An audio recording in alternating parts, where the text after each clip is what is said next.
بسم اللہ الرحمن الرحیم رب یسر ولا تعسر وتمم بالخیر۔ السلام علیکم ناظرین، امید ہے آپ سب خیریت سے ہوں گے۔ ناظرین، قرآن مجید میں مختلف مقامات پر حضرت آدم علیہ السلام کی پیدائش کا ذکر آیا ہے، وہ آج ہم بیان کریں گے۔ اللہ تعالیٰ سورہ بقرہ کی آیت نمبر 30 سے لے کر 39 تک آیت میں فرماتا ہے، اور جس وقت تیرے رب نے فرشتوں سے فرمایا کہ بے شک میں زمین میں اپنا ایک نائب بنانے والا ہوں، تو فرشتوں نے عرض کیا کہ اے ہمارے رب، کیا تو ایسے شخص کو نائب بنائے گا جو زمین میں فساد کرے گا اور خون ریزی کرے گا، حالانکہ ہم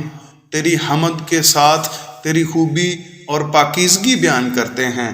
اللہ تعالیٰ نے فرمایا کہ جو میں جانتا ہوں وہ تم نہیں جانتے،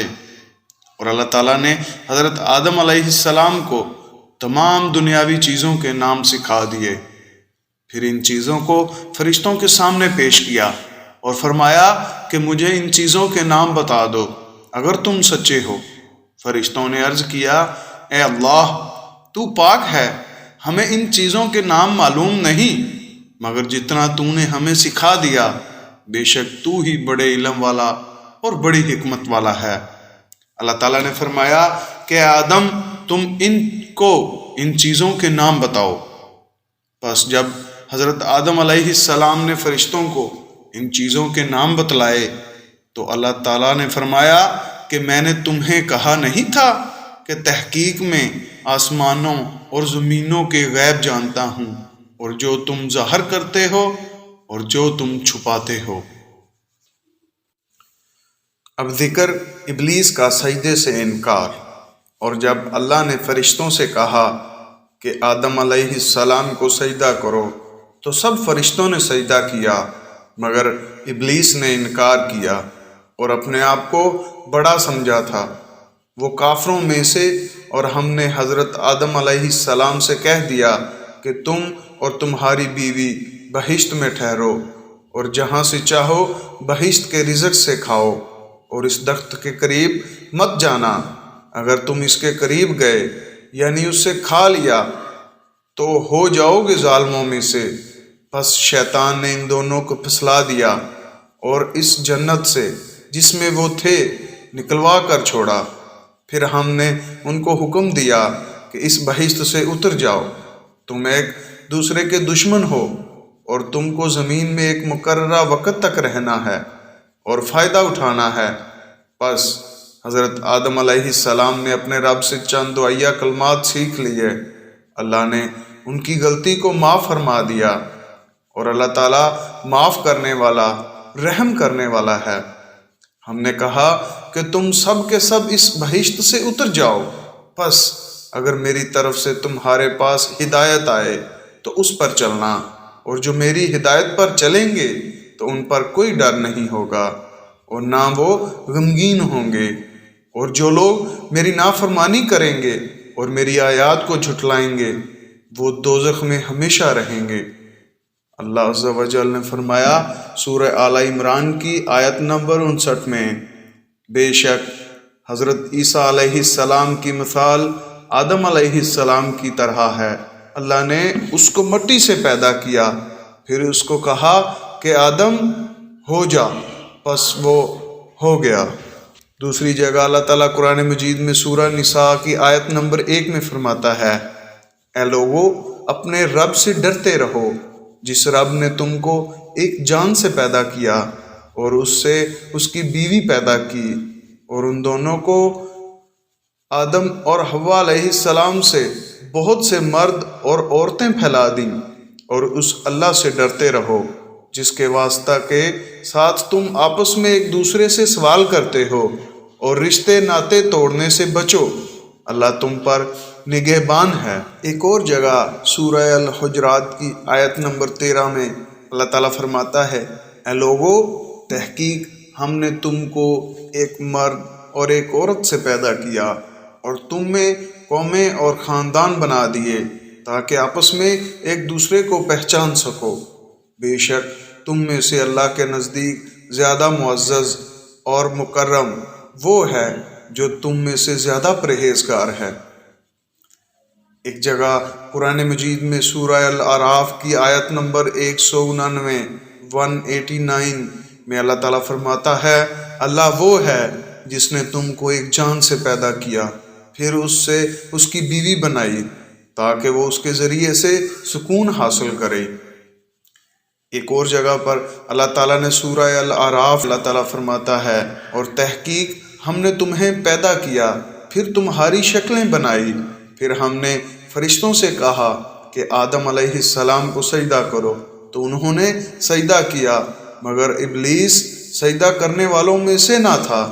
اللہ تعالیٰ نے فرمایا، اے ابلیس، تجھے کس چیز نے سجدہ کرنے سے روک کر رکھا ہے جبکہ میں نے تجھے اس کا حکم دیا ہے؟ ابلیس نے کہا کہ میں اس آدم علیہ السلام سے بہتر ہوں، تو نے مجھ کو آگ سے پیدا کیا ہے اور اس کو مٹی سے پیدا کیا ہے۔ اللہ تعالیٰ نے فرمایا کہ تو اس سے اتر جا، تجھے یہاں انکار کرنے اور بڑائی کرنے کا کوئی حق نہ تھا، بس نکل جا، بے شک تو ذلیلوں میں سے ہے۔ ابلیس نے کہا کہ مجھے مرنے کے بعد اٹھائے جانے کے دن تک مہلت دے دے۔ اللہ تعالیٰ نے فرمایا کہ تجھے مہلت دے دی گئی ہے۔ ابلیس نے کہا کہ جب تو نے مجھے گمراہ کر دیا تو میں تیرے سیدھے راستے پر ان کی طاق میں بیٹھوں گا، پھر ان کے پاس، ان کے آگے سے اور ان کے پیچھے سے اور ان کے دائیں اور بائیں جانب سے آؤں گا، اور تو ان میں سے بہت سو کو شکر گزار نہیں پائے گا۔ اللہ تعالیٰ نے فرمایا کہ تو ذلیل و مردود ہو کر یہاں سے نکل جا، ان میں سے جو تیری راہ پر چلیں گے تو میں تجھ سے اور ان سے، تم تمام سے جہنم کو بھر دوں گا۔ اور اے آدم، تو اور تیری بیوی جنت میں رہو اور جہاں سے چاہو کھاؤ، مگر اس درخت کے قریب نہ جانا ورنہ ظالموں میں سے ہو جاؤ گے۔ پس شیطان نے ان دونوں کو وسوسہ ڈالا، بہکایا۔ اس کا مقصد یہ تھا کہ ان کے لیے ان کی چھپی ہوئی شرمگاہوں کو ظاہر کر دے، اور اس نے کہا کہ تمہارے رب نے اس درخت سے اس لیے منع کیا ہے تاکہ تم فرشتے نہ بن جاؤ یا اس میں ہمیشہ رہنے والے نہ بن جاؤ، اور قسمیں کھانے لگا ان کے سامنے کہ میں یقیناً تمہارا خیر خواہ ہوں۔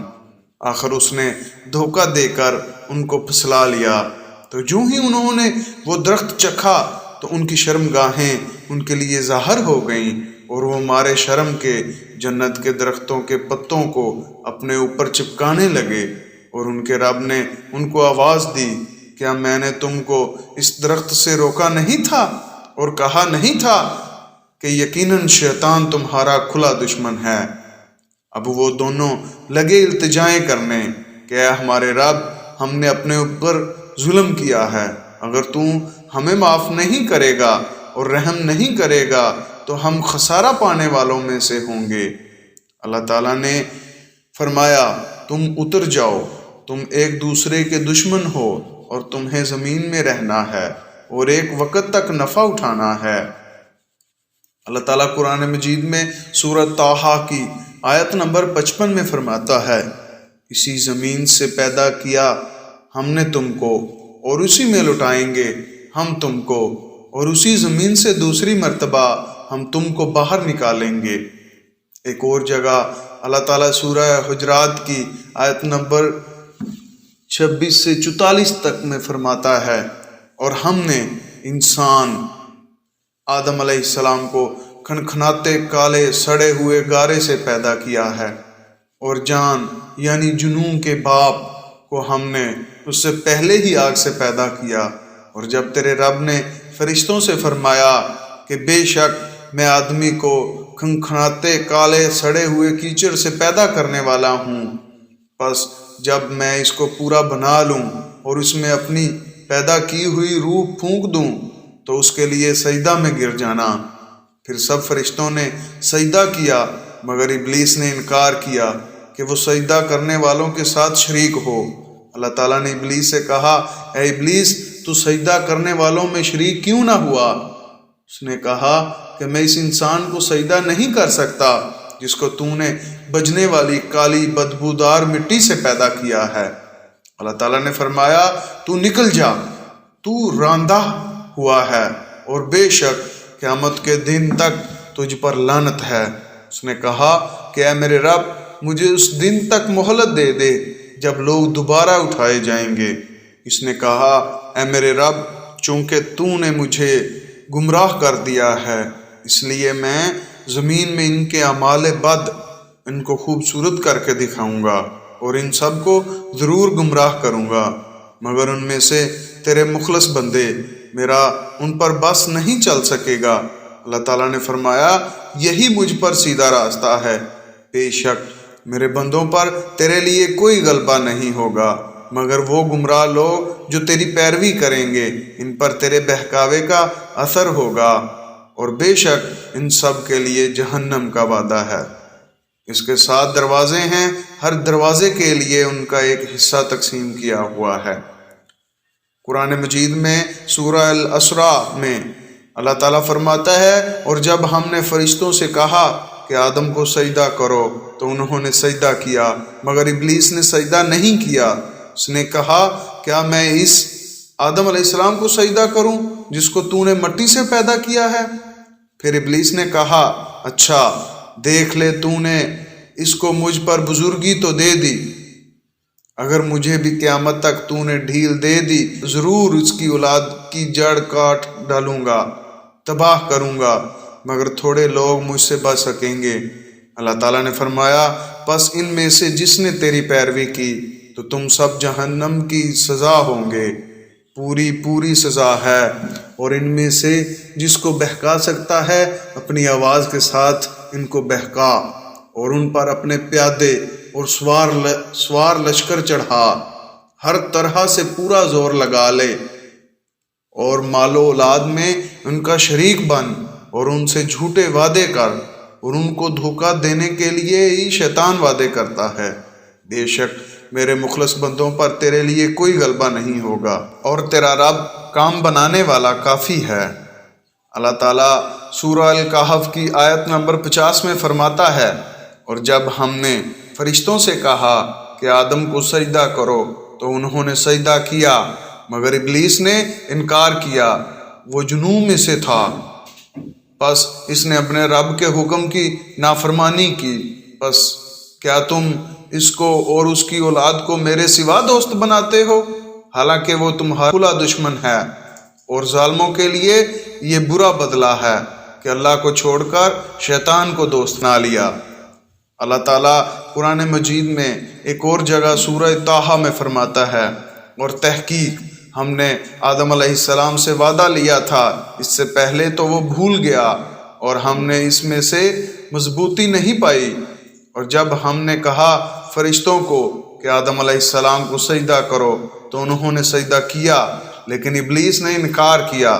تو ہم نے آدم علیہ السلام سے کہا کہ یہ تیرا اور تیری بیوی کا دشمن ہے، ایسا نہ ہو کہ تم کو جنت سے نکال دے پھر تو کسی آفت میں پھنس جائے، اور یہاں جنت میں تو تیرے لیے یہ فائدہ ہے کہ نہ تو بھوکا رہتا ہے اور نہ ننگا، اور نہ اس میں پیاسا رہتا ہے اور نہ دھوپ میں جلتا ہے۔ پس شیطان نے ان کو پھسلایا اور اس نے کہا کہ اے آدم کیا میں تجھے وہ درخت بتاؤں جو ہمیشہ کا ہو اور ملک ایسا جو کہ ختم نہ ہو؟ تو ان دونوں نے اسے کھا لیا، پس ان دونوں کی شرمگاہیں ان کے لیے ظاہر ہو گئیں اور وہ جنت کے پتے اپنے اوپر چپکانے لگے، اور آدم علیہ السلام نے اپنے رب کی نافرمانی کی، پس وہ بھٹک گیا۔ پھر اس کے رب نے اس کو سرفراز کیا اور اس کی توبہ قبول کی اور اس کو ہدایت دی۔ اللہ تعالیٰ نے فرمایا کہ تم سب اس سے اتر جاؤ، تم ایک دوسرے کے دشمن رہو گے، پھر اگر تمہارے پاس میری طرف سے ہدایت آئے پس جس نے میری ہدایت کی پیروی کی وہ گمراہ نہیں ہوگا اور تکلیف نہیں پائے گا، اور جس نے میرے ذکر سے منہ پھیر لیا اس کے لیے تنگ زندگی ہوگی، اور ہم اس کو اٹھائیں گے قیامت کے دن اندھا کر کے۔ وہ کہے گا کہ اے میرے رب تو نے مجھے اندھا کر کے کیوں اٹھایا، حالانکہ میں دیکھنے والا تھا۔ اللہ تعالیٰ فرمائے گا کہ اسی طرح تیرے پاس ہماری آیات آئیں تو تو نے ان کو بھلا دیا، اسی طرح آج تجھے بھلا دیا گیا ہے۔ اللہ تعالیٰ نے فرشتوں کو مخاطب کرتے ہوئے خبر دی، آگاہ کیا کہ میں آدم اور اس کی اولاد کو پیدا کرنے والا ہوں جو ایک دوسرے کے بعد جانشین و خلیفہ بنیں گے، اور اس کا تذکرہ سورہ انعام میں اس طرح فرمایا، اللہ تعالیٰ وہ ذات ہے کہ جس نے تم کو زمین میں خلیفہ بنایا ہے، اور دوسری جگہ ارشاد فرمایا وہ تم کو زمین میں خلیفے بناتا ہے، سورہ نمل کی آیت نمبر 12 میں۔ حضرت آدم علیہ السلام اور آپ کی اولاد کی پیدائش کا ذکر اللہ تعالیٰ نے فرشتوں کے سامنے ان کی عظمت شان کے اظہار کے لیے کیا ہے، جیسے کسی اہم اور بڑے کام سے متعلق اس کے سر انجام دینے سے پہلے اس کی خبر دی جاتی ہے۔ باقی فرشتوں کا یہ کہنا تھا، سورہ بقرہ کی آیت نمبر 30 کا ترجمہ، تو یہ بطور اعتراض یا حسد یا اولاد آدم کو حقیر سمجھنے کی وجہ سے نہ تھا، جیسا کہ بعض جہلا مفسرین کو اس جگہ وہم ہوا ہے کہ فرشتوں نے تخلیق آدم پر اعتراض کیا تھا، یا وہ حسد کی بنا پر کہا تھا، یا آدم کی اولاد کو اپنے سے حقیر سمجھا تھا۔ فرشتے تو ان سب باتوں سے پاک ہیں اور بری ہیں، بلکہ صرف آدم کی پیدائش کی حکمت معلوم کرنے کی غرض سے یہ کہا تھا۔ اور حضرت قتادہ رضی اللہ تعالی عنہ فرماتے ہیں کہ چونکہ بنی آدم سے پہلے جنات آباد تھے اور انہوں نے زمین میں خون ریزی اور فساد کیا تھا، اور فرشتوں کو یہ معلوم تھا، اس لیے انہوں نے خون خرابہ کی بات کہی تھی۔ اور حضرت عبداللہ بن عمر رضی اللہ تعالیٰ عنہ فرماتے ہیں کہ جنات کی قوم حضرت آدم علیہ السلام سے 2000 برس پہلے زمین میں آباد تھے، اور انہوں نے قتل و غارت کا بازار گرم کیا تھا، تو اللہ تعالیٰ نے ان کی سرکوبی کے لیے فرشتوں کی ایک جماعت کو بھیجا تھا، تو فرشتوں نے ان کو سمندروں اور جزیروں کی طرف بھگا دیا۔ اور حضرت ابن عباس رضی اللہ تعالیٰ عنہ بھی یہی فرماتے ہیں، اور حضرت حسن فرماتے ہیں کہ فرشتوں کی اس بات کا الہام ہوا تھا، اور بعض کی رائے یہ ہے کہ انہوں نے لوح محفوظ سے معلوم کر لیا تھا، اور ایک رائے یہ ہے کہ ہاروت و ماروت نے السجل نامی ایک فرشتے سے یہ معلوم کر کے ان کو اطلاع دی، اور یہ قول ابن ابی حاتم نے ابو جعفر رضی اللہ تعالیٰ عنہ باقر سے ذکر کیا ہے۔ اور یہ بھی کہا گیا ہے کہ فرشتوں نے یہ بات اس لیے کی تھی کہ ان کو معلوم تھا کہ مٹی سے پیدا کردہ عام طور پر اسی کیفیت و حالت میں ہوتا ہے۔ اگر بنی آدم کو پیدا کرنے کا مقصد یہ ہے کہ یہ تیری عبادت کریں گے، تو ہم دن رات مسلسل آپ کی عبادت میں مصروف ہیں، اور ہم میں سے کوئی ایک بھی تیری نافرمانی نہیں کرتا۔ تو اللہ تعالیٰ نے اس کے جواب میں ارشاد فرمایا، قال انی اعلم ما لا تعلمون، یعنی ان کے پیدا کرنے کی حکمت و مصلحت مجھے معلوم ہے اور تم اس سے بے خبر ہو۔ وہ حکمت یہ تھی کہ ان میں انبیاء، رسول، صدیقین، شہداء و صلحاء پیدا ہوں گے۔ امید ہے آپ کو ہماری آج کی یہ ویڈیو پسند آئی ہوگی۔ ناظرین اکرام، اس ویڈیو کو اپنے احباب کے ساتھ بھی شیئر کریں۔ ملتے ہیں ایک نئی ویڈیو کے ساتھ، تب تک کے لیے اللہ حافظ۔